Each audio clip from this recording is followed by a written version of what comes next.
So on the marketing side, one of the things that myself and a colleague introduced to the company was a new way of engaging with the audience through events. So traditionally, the company really focused on very, very large events, thousands of attendees, and we would get a booth and we would send like 10 people out to the show. But the problem with that is that, you have a conversation with someone, let's say you talk to them for 2 minutes, and then they talk to your competitors for the next hour, right? And so we said, well, what if we had an event where we didn't really care about how many people were in attendance, but what we cared about is the right people, and we could have really deep conversations with them.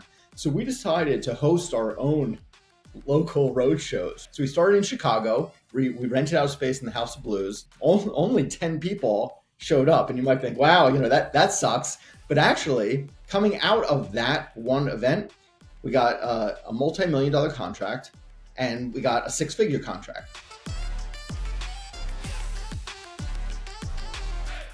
Welcome to the DesignRush podcast. I'm your host, Bianca Mayer, and today we're thrilled to have Tom Shapiro, the CEO of Stratabeat, joining us.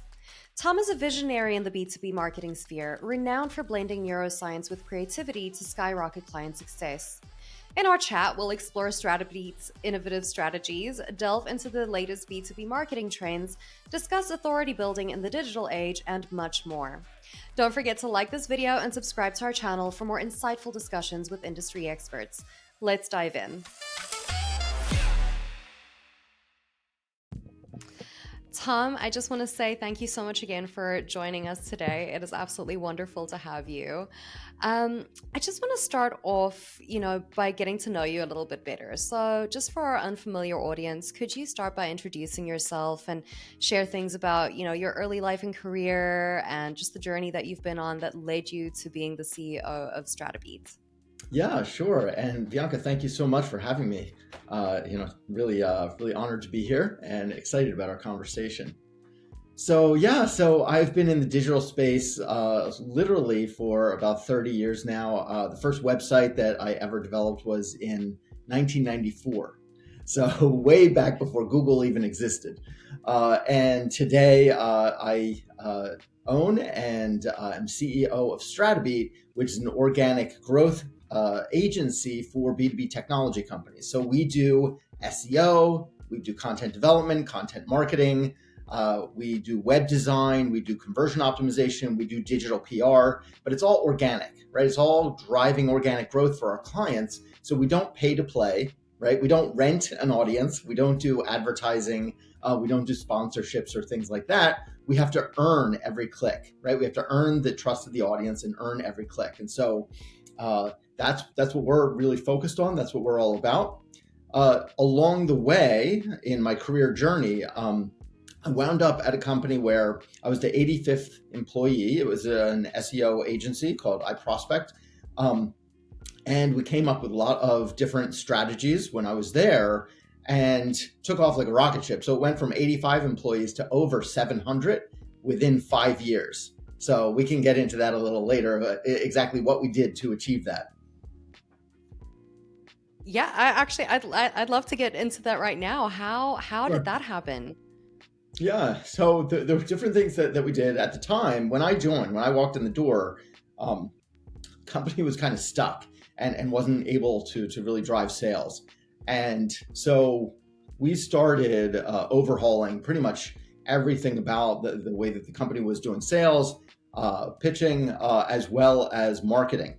So on the marketing side, one of the things that myself and a colleague introduced to the company was a new way of engaging with the audience through events. So traditionally, historically, before I joined, the company really focused on very, very large events, thousands of attendees, and we would get a booth and we would send like 10 people out to the show, and that was good. But the problem with that is that you have a conversation with someone. Let's say you talk to them for 2 minutes, and then they talk to your competitors for the next hour, right? Because they just go booth to booth to booth, and they're having the same conversation with 30 other competitors, right? And so we said, well, what if we had an event where we didn't really care about how many people were in attendance, but What we cared about is the right people, and we could have really deep conversations with them. So instead of having a 2-minute conversation, we could have, say, a 20-minute, a 30-minute, a 1-hour conversation with them. So we decided to host our own local road shows, right? So we started in Chicago. We rented out space in the House of Blues. That was the first one. Only 10 people showed up, and you might think, wow, that sucks. But actually, coming out of that one event, we got a multi-million-dollar contract, and we got a 6-figure contract. So we said, all right, let's do it again. And at the second event, we got another multi-million-dollar contract. So this quickly, spurred growth. It quickly accelerated lead gen, and this became our number one leads driver at the company. So it's a very, very successful way for us to drive growth just by doing the exact opposite of what the rest of the industry was doing. And then on the sales side, it was interesting because when I joined, the company tended to, a very successful company. And so, they tended to talk about themselves, the whole pitch, right? So we completely threw that playbook out the door, right? And so we just really focused on the client, customized every pitch 100%. We didn't even talk about ourselves at all. We just talked about them from the time we walked in the door to the time that the door closed at the end. And so by being 100% client focused, customizing everything for every single pitch, soup to nuts, A to Z, we were able to differentiate ourselves quite a bit from the other agencies who all started to sound alike, act alike, talk alike, offer the same things, whereas we would have very, very different conversations from everyone else. I absolutely love that. And excuse the pun, because we are going to talk about link building later, but it is one of those things where it's like, if you build it, they will come, right? I love that. So, do you know what initially sparked that idea to just kind of flip this whole normal on its head? And then how did that also play out to how you tackled everything else within the company? Yeah. So, from the day that I joined, I've always had an inclination towards innovation, towards rethinking how things are done and seeing if there's an opportunity for improvement. And one of the things which I wrote about in my latest book, Rethink Lead Generation, is one of the things is if you're doing best practices, quote unquote best practices, right? You're just walking into kind of this commonality with the rest of the market. You're lacking in differentiation. You're going to be part of a sea of sameness, right? It's going to be very difficult for prospects to understand, anything that's different about you. Creativity really is the only aspect of a business that you cannot commoditize. Everything else can be commoditized, right? Technology can be commoditized, your products can be commoditized, but creativity cannot be. And so if you lean into creativity and you start rethinking how you're doing things, it opens the door towards a lot of opportunities that others are just not seeing. Mm-hmm. I've seen how much you've talked about creativity. I know that it's like one of the pillars of Stratabeat as well. And I'm just wondering, how do you foster like continuous creativity or like expanding your mind to constantly think about creative things, especially in something like tackling, link building and things like that as well. We'll get more into that later, but I'm just interested to know. Yeah. So with creativity, it's interesting. If you ask any company, or any marketing team, right? What percentage of your time is spent brainstorming? What percentage of your time is spent on something new, not managing, right? What you're already doing, not tinkering around the edges, but something completely new. Oftentimes the answer that you'll get is, maybe 5%, maybe, and in certain cases, maybe 1%, and in certain cases, 0, right? Companies are just doing it the way that they've been doing it for years. Any company that kind of copies the competition or just continues doing marketing the way that they've always done it, but they might tinker around the edges, there's a lack of innovation there, right? Mm-hmm. And so you're necessarily going to be held back. Your growth is going to be restricted. because you're putting these artificial guardrails around what you're doing. Whereas if you lean into brainstorming and you lean into creativity and actually physically spending time on the things that are new, then naturally innovation comes out of that. I absolutely love that. So do you guys at Stratabeat take like once a week, twice a week? Do you just have like sort of scrum sessions on what's the new things to keep on top of? Yeah, so it's interesting, right? So every single week, every Wednesday, in fact, we spend a full hour talking about new things that we have learned, or one person might do the entire session talking about something new and training the others. And so we're constantly focused on new. We have a channel in our Slack account that's all focused on what's new and learning. So for instance, we have an SEO channel, for example, and we're constantly sharing just new ideas, new things that we've uncovered, interesting case studies, things like that. We have a wins channel where we're just talking about, it could be a micro win, right? But just unique things that are happening that we think are worth sharing with the team. And so, yeah, we're very much focused on new. We also brainstorm quite a bit for our clients. And so, just in terms of spending the time on brainstorming, we do that quite a lot. So just physically, marking off your calendar and having that time. Now, a tool that I love to use is Decision Matrix, where, you might brainstorm 50 ideas, right? But let's say you can't do 50 ideas. Maybe that's not realistic, right? You want to focus, you want to narrow your focus, you want to prioritize. So this matrix is invaluable as part of this innovation process, as part of this creativity process. And so you put all the ideas in the left-hand column, and then you measure them for cost, for speed, for ease of implementation, if you have a deadline, right, for timing, and then also how much revenue do you think is going to come out of this? Or if it's not revenue that you're after, is it leads? What's the outcome? And so what are you projecting for the outcome? And then the ROI, so that projected outcome versus the costs. And it makes it so easy to select the best ideas, right? You might have 50 ideas, and typically any team, would have a difficult time figuring out which are the top 3 or 5 ideas out of that list. But when you have this decision matrix, it makes it very easy, very fast, and kind of undeniable what you have to do, which ones you need to select. Man, I gotta tell you, there's something for everything these days, and it's incredible. What a time to be alive. Like, I'm loving it. Okay, so I want to talk a little bit more about Stratabeat now as well. I know that, your approach to B2B marketing is heavily like influenced by neuroscience and psychology and behavioral science, right? Yes. And this is from your personal let's say your personal interests as well, right? So I just want to know, how does that play into your B2B marketing strategies? Oh yeah, so that plays into absolutely everything that we do, everything we touch, everything we think about, everything we approach, every campaign we're doing, it plays into everything.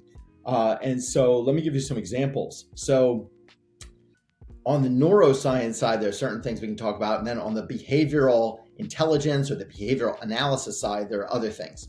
So on the neuroscientific side, think of it this way: like the neuroscientist Antonio Damasio found that people have a really difficult time. Their brains just have a very difficult time making decisions without emotions. So in other words, if emotions are not playing into your decision making, it's near impossible to make a decision. And what he found was that people would waffle forever, right?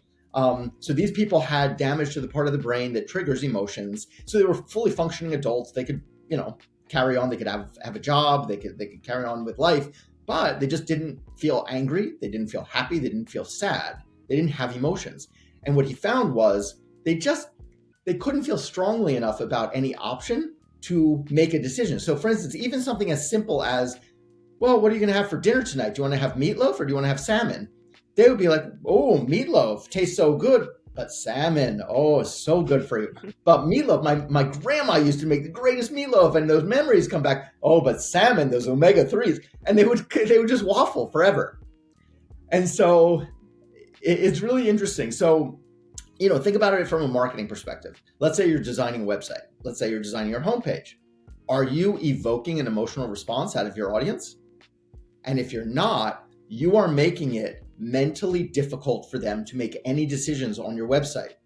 You're making it mentally difficult for them to sign up for your webinars. You're making it mentally difficult for them to download anything that you're offering. You're making it mentally difficult for them to click to talk to sales or request a demo or anything like that. You necessarily need to be evoking an emotional response if you want them taking action on your website. It's one example, right?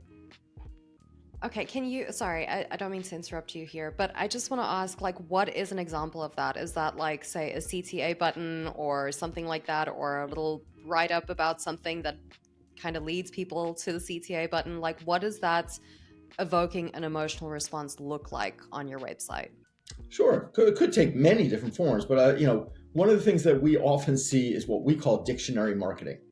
Dictionary marketing, right? It's where the company just says what they do. And you see this all the time. Like if you go out and you look at accounting software companies, for example, a lot of them are just like all-in-one accounting software. That's like the main headline in their homepage, right?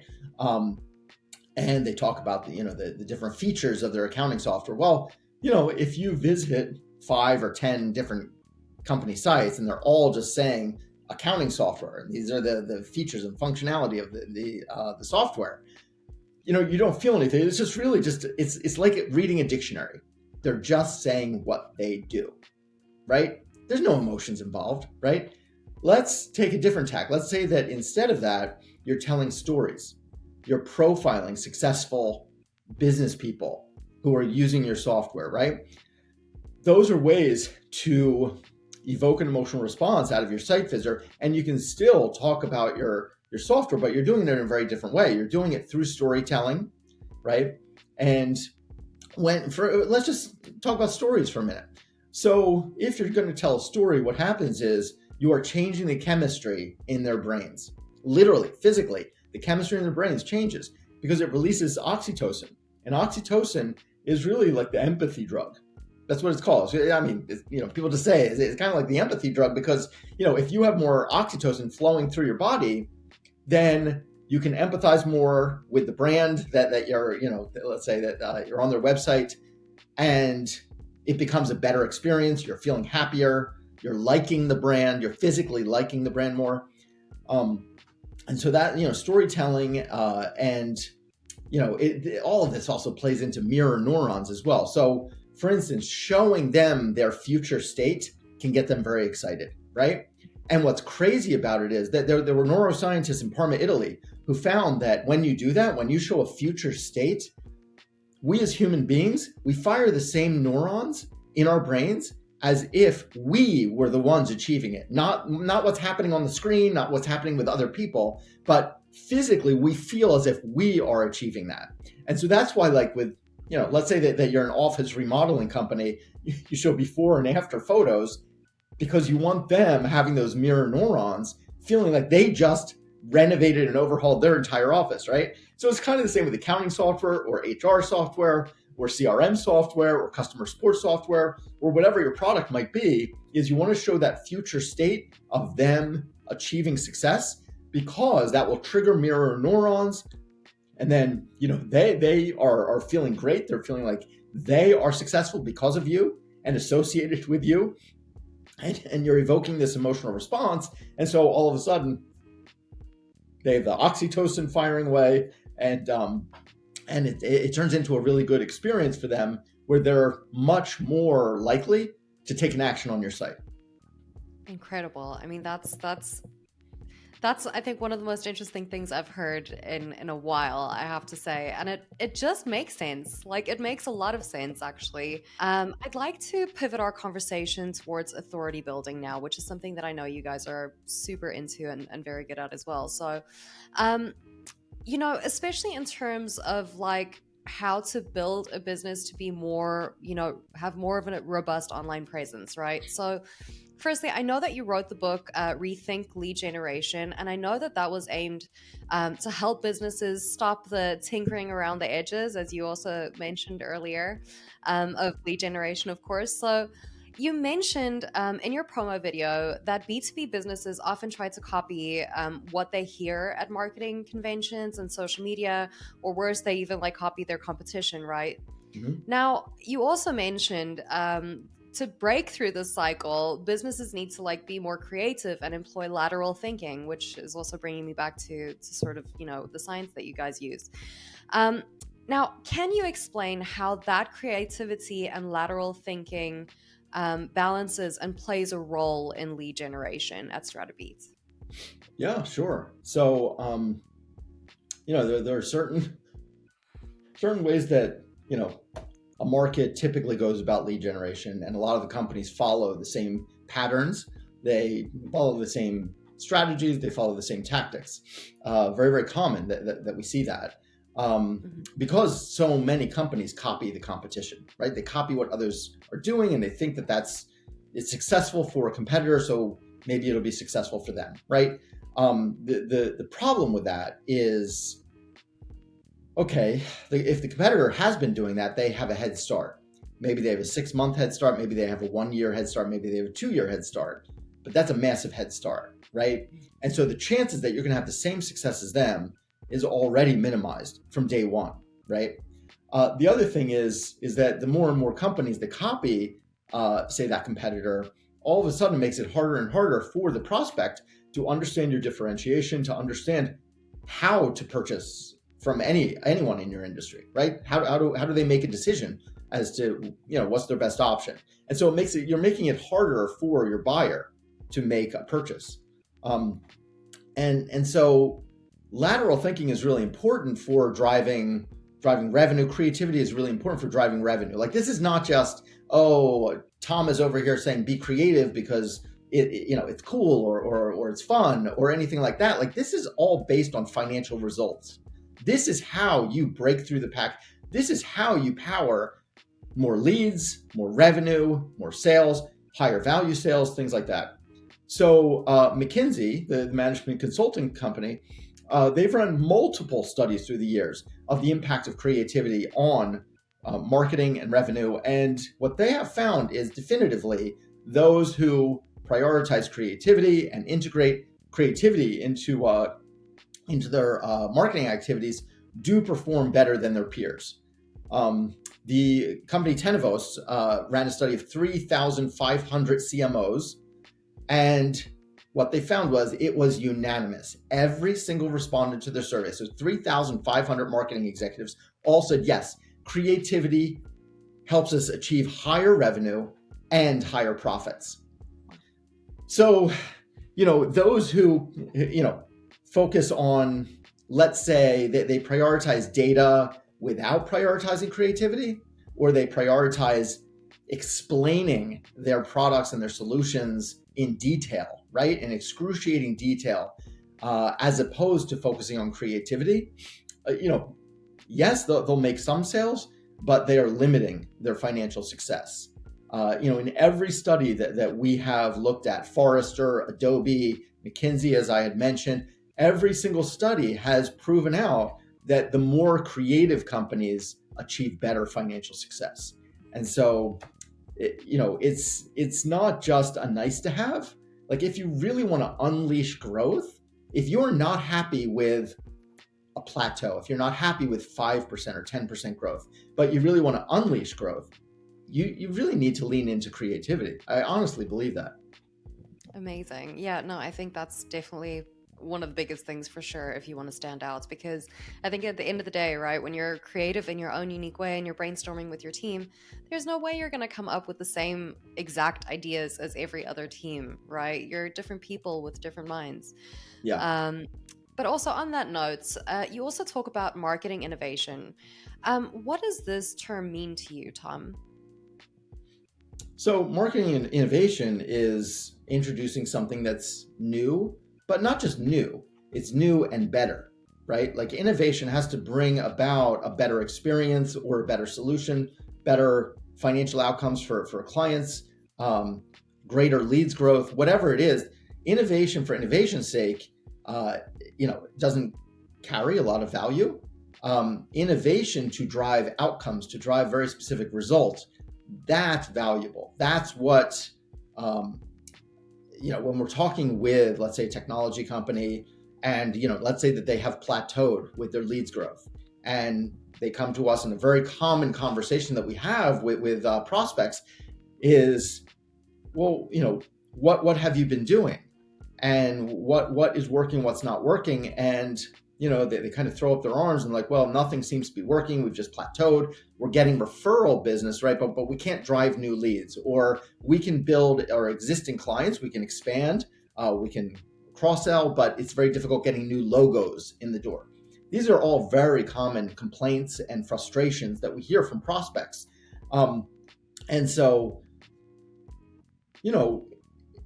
are any of these companies innovating in what they're doing? And the answer pretty much across the board in 99% of the cases is no, they're not innovating. They're not trying to introduce something new and better and more powerful and more effective. They are instead, as you mentioned, and as I write in the book, they are tinkering around the edges, and tinkering around the edges does not work. It simply doesn't. Mm-hmm. So I would love to know what the most recent innovative campaign is that you did that you were just so proud of. Yeah. So, there are a lot of them through the years. And so I'll just, pick one randomly, or maybe I can tell you a few. So with one, we love leaning into original research, right? Original research gives you proprietary data that no one else in your industry has. And so one, you can own that topic in your industry because you're the only ones who have that proprietary data. Two, it gives you very unique content. It gives you very unique materials for marketing, for PR, for anything that you're doing in LinkedIn, right? It gives you very unique material. And it can be very, very powerful for SEO because it can drive a lot of links. Plus, it tends to be fantastic for achieving media hits, for PR hits, right? Because the media, news, bloggers, whoever it is, they want unique information. They don't want the same information that they could get from 10 other, say, experts or 10 other companies. They want something that's unique for their audience. Excuse me. So for one of our clients in the healthcare space, we introduced a survey. We surveyed their audience. We got about 3,600 responses, I believe. And then we collected the data. And here was the key. So most of the questions were quantitative and it was multiple choice, right? But we purposefully left 2 questions at the end, which were qualitative, so that they could tell their stories. And that's what a lot of surveys don't do. It's only multiple choice. It's only, they want to make this as efficient as possible. Well, yes, it will be more efficient, but if you want the stories that are going to captivate people and mesmerize them and fascinate them, you need to allow your audience that voice, because your audience has those stories. They have those amazing stories to tell. And so this is what we did for this client. And we got so many amazing stories that no one had ever heard of in the industry, right? And they were all true. They were all very, very sincere, and just amazing. You could hear people pouring their hearts out. And so we took all of this, and we of course we produced news releases, and we produced infographics, and we produced slide shares. We wrote 5 different blog posts, and those 5 blog posts were the top 5 performing blog posts in their entire blog that year. So we doubled organic traffic for them that year, largely on the backs of the original research that we did. And we also came out with a bunch of different reports, and then we did a PR campaign.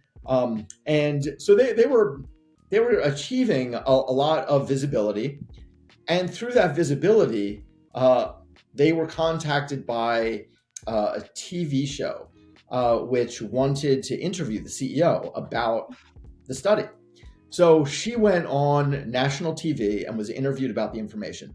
Another TV producer saw her and said, "I want you on my show." So she went on another show. This happened 5 times. So she was on national TV 5 times, all because we wanted to ask her audience what they thought.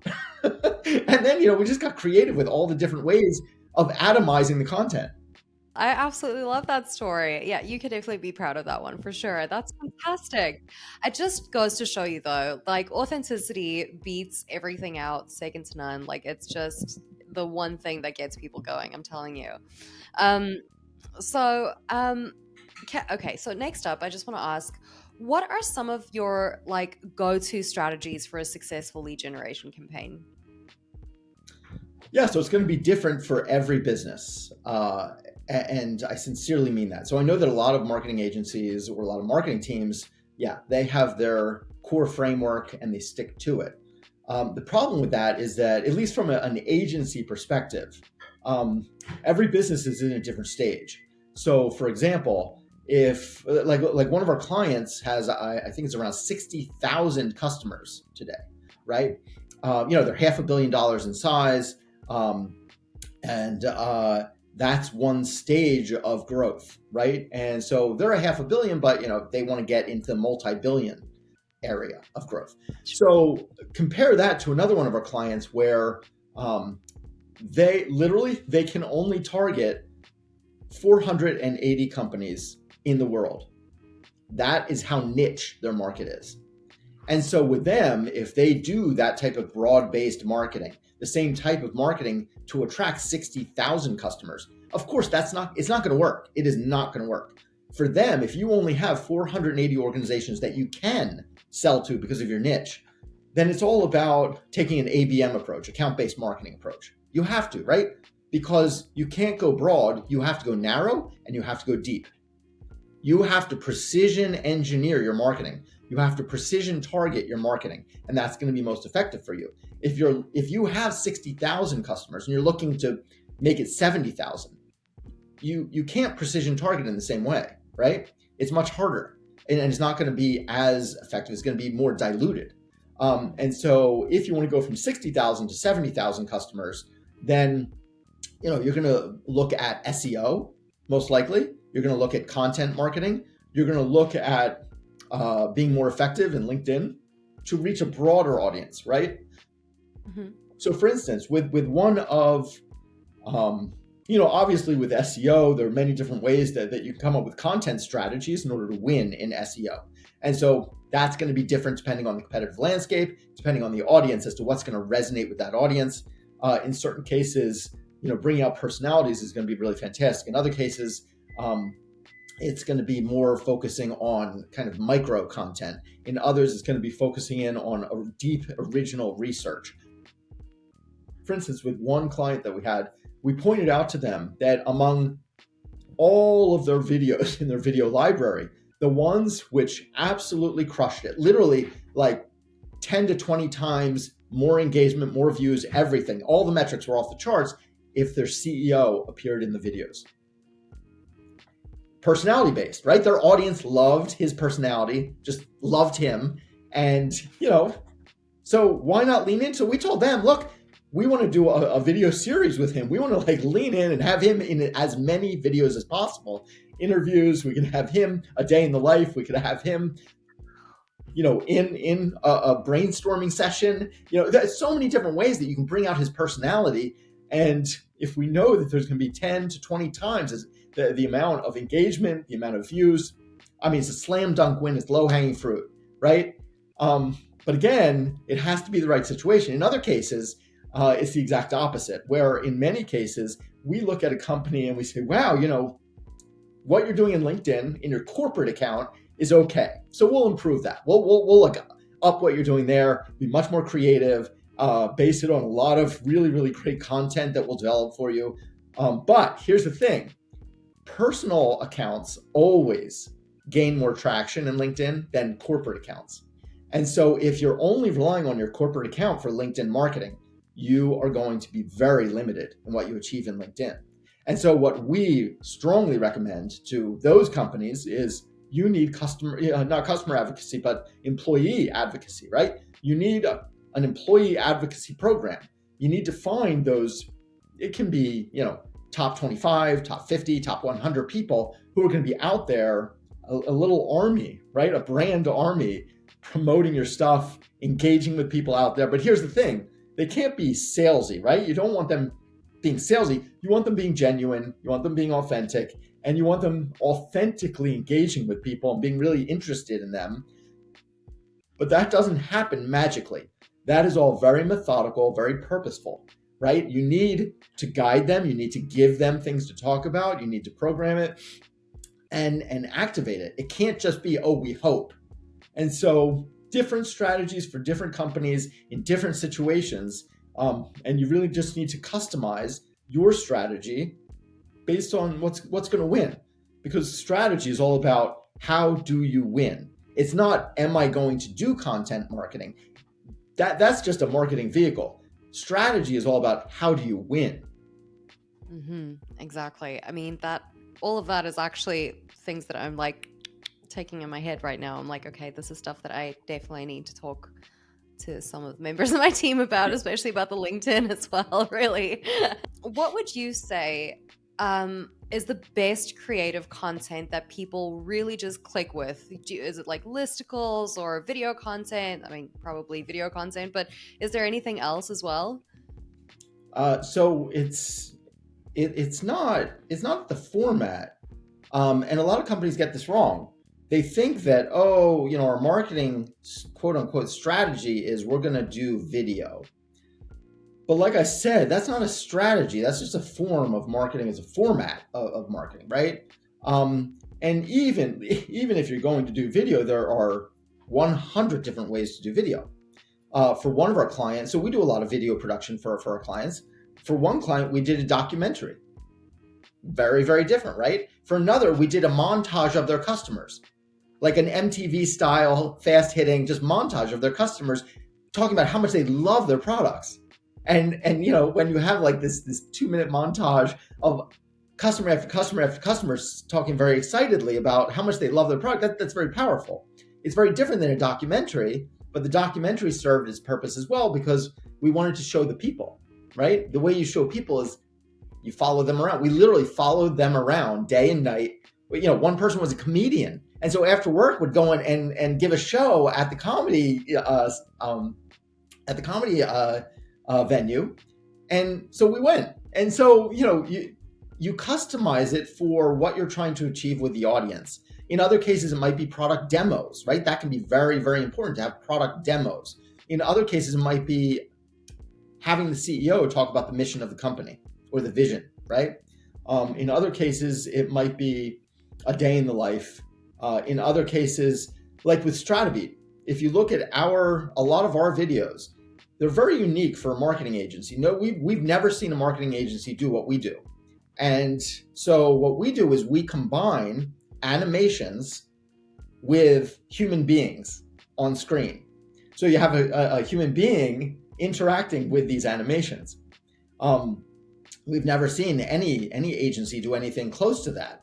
And so it helps to differentiate us. But we also think that for our audience who's looking for marketing ideas and marketing excitement, and that they want to find an agency that can bring something new and original to the table, that it helps communicate the originality without us saying, oh, hey, we can come up with original ideas. Instead, we're doing it. We're actually doing it. So we're proving it, right? The proof is in the pudding. And so, if you take a look at our videos, even if we're talking about, say, SEO, or let's say we're talking about digital PR, or let's say we're talking about content marketing or content ROI, how do you achieve content ROI? The way that you would experience that with us is very, very different than if you went to 10 other marketing agencies' YouTube channels and watched their videos about those very same topics. And so even if you say, let's do video, again, that's not a strategy, right? It's how are you going to win is the strategy.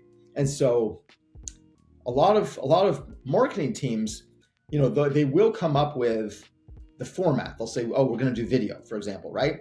What they won't do is then take it to the next step and say, what's our strategy to win? I'll give you an example. So one of our clients, they came to us. They had $300 million in VC money. 300 million, right? So they had tons of money. So the videos that they were producing at the time were spectacular. very, very high production value, very impressive production value.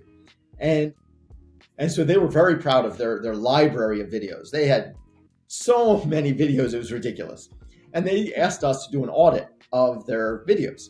So we did. And we came back and we said, you should delete all of them and start over. And they said, we can't do that. We just spent all this money on all these videos. We have a whole library. I forget how many they had, But the bottom line was, they had spent so much money on these videos, they didn't want to get rid of them. And we said, look, here's the problem. We love video. We want you to do video. We're going to help you do video, but we're not going to do video the way that you've been doing it for the past few years, because all of those are worthless, because you talk about yourselves. You talk about your business. It's all inwardly focused. No one cares. No one cares. What are they focused on? What are their challenges? What are their frustrations? What are their goals? What causes that pit in their stomach on Sunday night before the work week? We want to delve into those types of topics, right? And really engage with them. And or it could be very entertaining. It could be something they can't wait to share with everyone else. But just talking about your own business, your own company, your own technology, blah, blah, blah, blah, blah, no one cares. And so, for that particular company, we didn't see eye to eye. They spent a load of money. They wasted a load of money on videos that no one cared about and no one watched and no one shared. Literally no one. I mean, I think they averaged something like 20 views per video. I mean, almost nothing. For a company of that size, for a company that has $300 million in venture money behind them, that's ridiculous. And we showed them a better path. And because they had invested so much in the current direction, there was a lot of resistance to what we were recommending.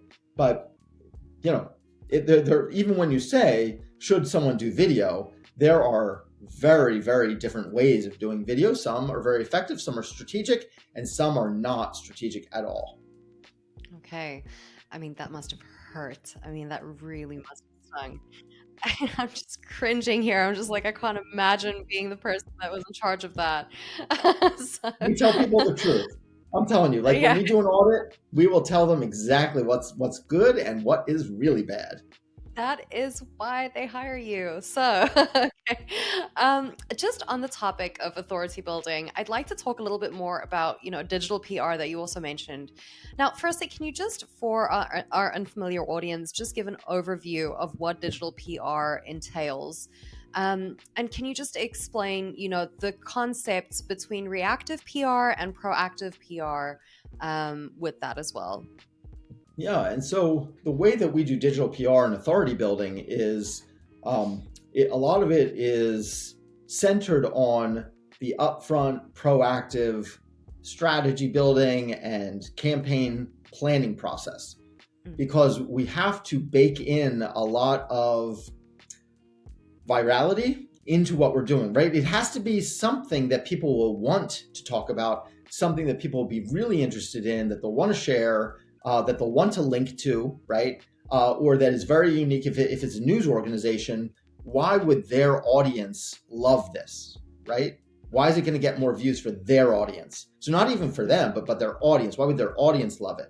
And so it's really when we're doing, say, when we're planning a strategy for a client, we're planning, what marketing will we do in the coming year?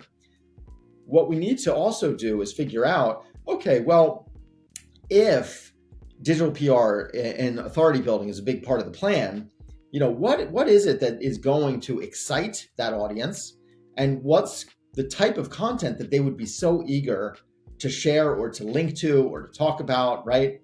What would make a news reporter super excited to publish something? What would make a blogger excited to share it with their audience, right? And so you have to think about the excitement factor or the entertainment value, right?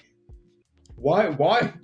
It can't be bland, it can't be boring, it can't be something that doesn't capture their attention, right? Doesn't capture their imagination. And so, for example, it could be like I told you about the example with original research. There's so many different positives that come out of that.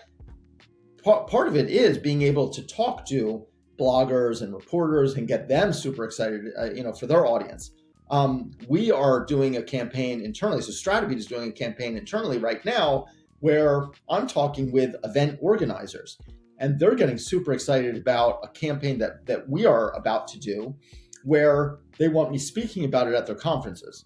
They want me sharing the results with their audiences.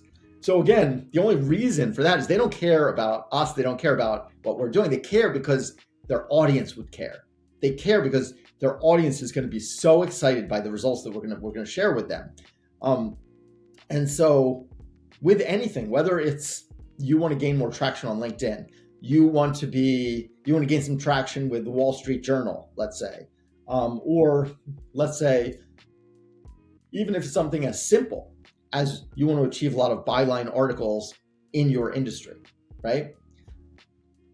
Or you want something more ambitious where you want to be on TV, you want TV coverage, right? You have to strategize ahead of time. Why is it so entertaining? Why is it so shareable? Why would someone automatically think, oh my God, I can't wait to share this with someone? That has to be the central ingredient in what you do. It's not about the format of the content that you create. It's not. It's about the excitement at the other end. And so, yeah, you can do lots of different formats, and they're all fantastic as long as your audience consumes information in that format. What matters more is, why are they going to be so excited? What's their gut reaction, right? It can't be something where, oh, our technology is really cool, but I have to read 5 pages before I understand why it's so cool. It needs to be a gut reaction. It needs to be like, wow, that's awesome. Wow, that's so cool. Oh my God, I have to share this with my colleagues, right? Wait until they see this, right? That's what you need. Yeah. If you want a lot of links, if you want a lot of people talking about you, that's what you need. You need some excitement.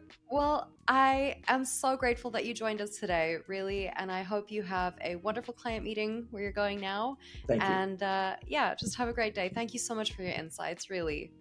Thank you. No, thank you so much. I really appreciate you having me on. And that brings us to the end of today's discussion with Tom Shapiro on the DesignRush podcast. If you're looking for a leading digital agency to elevate your next project, DesignRush has got you covered. Visit designrush.com/marketplace to find a premier selection of agencies ready to transform your digital strategy and bring your innovative ideas to life. Remember to like this video and subscribe to our channel to keep up with our insightful discussions with thought leaders. Again, I'm your host, Bianca Mayer. Stay curious and join us for the next episode.